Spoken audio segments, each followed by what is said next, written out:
मधून डोंबिवलीमध्ये मनसेचे शहराध्यक्ष पदाचे राजीनामा देणारे उमेदवारी अर्ज आयत्या वेळी मागे घेऊन भाजपच्या महेश पाटलांना बिनविरोध निवडून येण्यास मदत करणाऱ्या मनोज घरत यांनी अखेर काल भाजपमध्ये प्रवेश केला।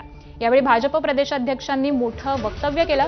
मनसेतला शिलेदार भाजपमध्ये आला, आता आपला मोठा मित्रही लवकरच भाजप सोबत येईल असं त्यांनी म्हटलंय। त्यांचा रोख मनसेचे माजी आमदार राजू पाटील यांच्याकडेच होता, हे यामुळे उघड झालंय।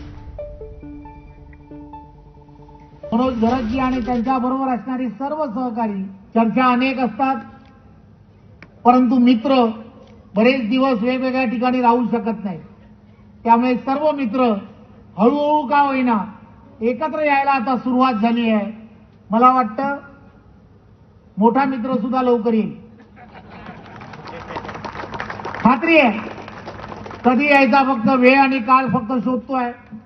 एक दिवस येईल, विकासजी बरोबर आहे, कधी ना काहीतरी एक दिवस येईल। पुढची बातमी पाहूयात। नागपूर महानगरपालिकेसाठी भाजप आणि काँग्रेसकडून एकमेकांविरोधात जोरदार